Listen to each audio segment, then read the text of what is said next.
Welcome back. Come on, hang out with us. We're gonna have fun.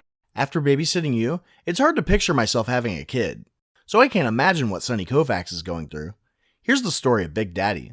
I'm a singing kangaroo and I'm from far away. I like to hop all day. Papa, please don't do this to me. So we meet this guy Sonny, who's a lazy piece of crap. I think it's cool you only work 1 day a week. His dad thinks he's a lazy piece of crap. You want my opinion? My son is a moron. Hey, Old Man River, zip it or I'll break your hip. And he's trying to turn his girlfriend Vanessa into one too. He turned off her alarm so she could get more sleep. And this isn't the first time. Is she overworked? You'd think so, but no. She apparently doesn't have anything lined up because she can just go out of town during the week just to think. I'll be back on Wednesday. And she wants him to think too, about their relationship and him getting a real job. See, a taxi ran over his foot. Next time, kill me. And he got some money from it, so he thinks he can just sit on his butt all day. Which he can because he got $200,000. And he's poor. I wish a cab would hit me. He's also finished law school and only needs to pass a test to become a lawyer. He pretends to be stupid, but he's really smart as a tack. So he's smart. All signs point to the contrary. You calling me a liar? At this party, he's able to help his lawyer friends with an issue on a case after his roommate is consoling his girlfriend Corinne in the bathroom. See, she's throwing him a going away party and... We wasted the good surprise on you. All right. So she stormed off to cry about it because the party was more about her being a good girlfriend and not about him having a good time. See you in 3 hours. And actually, if Vanessa is serious enough of a girlfriend that she wants to start a family, then why isn't she the one who planned this party? Because she knew you'd tell him and ruin the surprise. Anyway, her sister Layla comes and gets her out of the bathroom, and Kevin is able to propose. Anyway, will you? Yeah. The next day, the doorbell rings, and some teenager hands Sonny a note and a 5-year-old child. Do you really think it's safe leaving him with these people?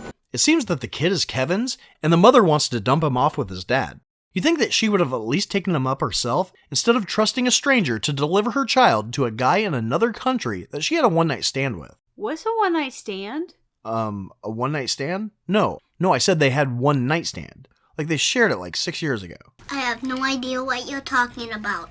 But Sonny calls Kevin, who offers to stay in town, but Sonny says he'll take care of it, and Kevin stupidly trusts the most irresponsible person he knows to handle it. You sure you can take care of this? You think that he would have at least been smart enough to let his fiancée, who's a doctor, who he knows is right there, take care of this child, instead of Sonny. I'm an idiot.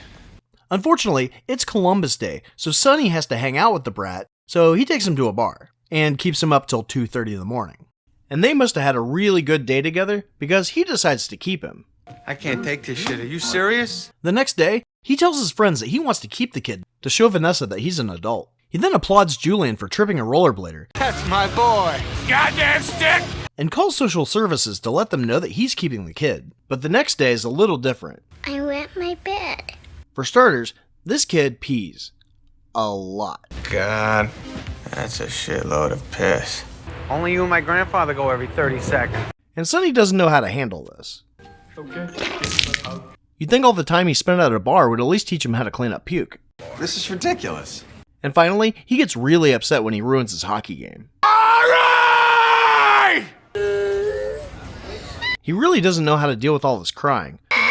Will somebody get the kid a Happy Meal? God, you were normal yesterday. Alright, I don't know how to deal with this. Hopefully Vanessa will. So he thinks he gets to do all the fun stuff, and she has to do all the work? Well, that seems to be the plan. You're such a dick. What, is that not how you do it in your house? Asshole. He takes him to meet Vanessa, but he's scared, so Sonny gives him some sunglasses to make him invisible.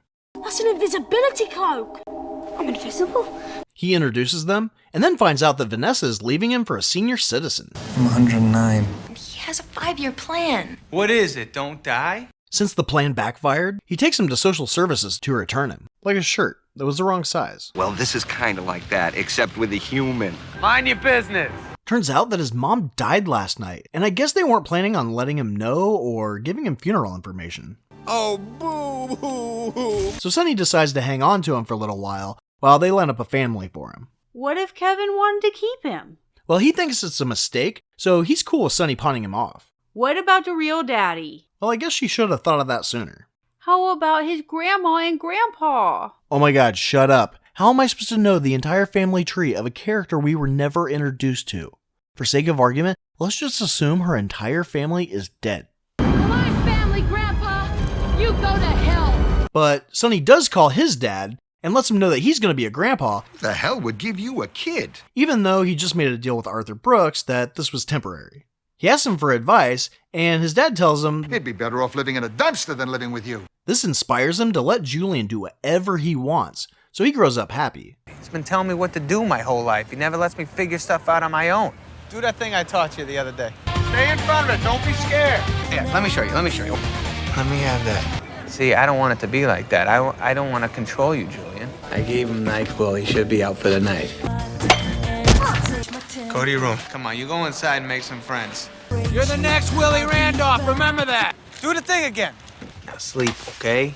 He also uses him to pick up women. Pleasant Hooters. Unfortunately, he already knows Layla, and they end up babysitting together that night, where she forgets all the bad things her sister has ever said about him. I hate Sonny! And, of course, the terrible first impression she has of him. You're not proposing, are you?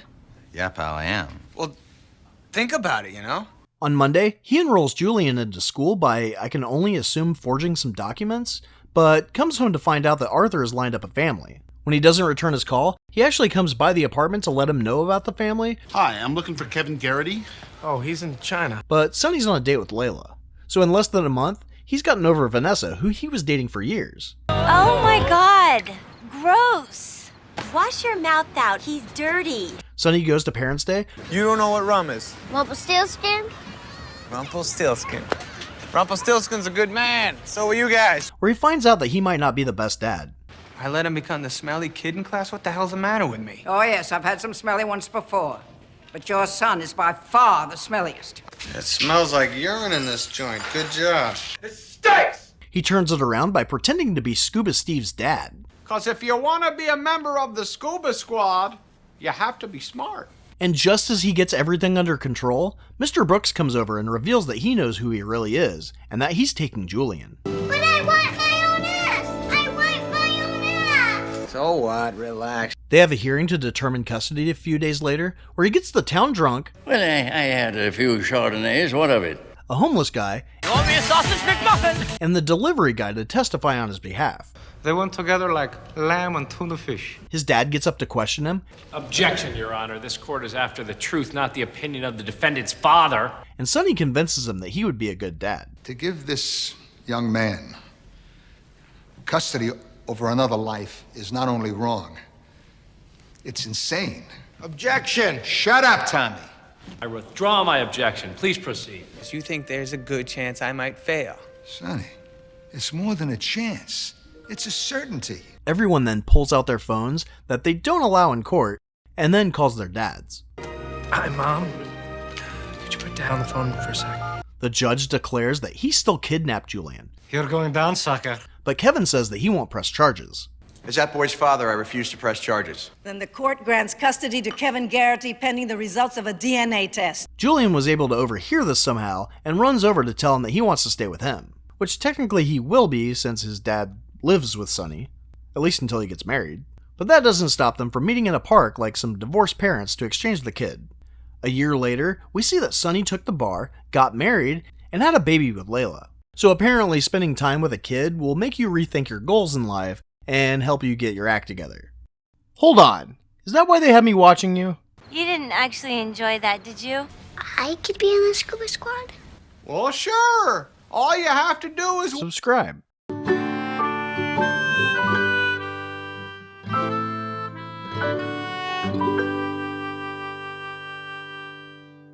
Hey, Stinky, let's get going. You got us in trouble.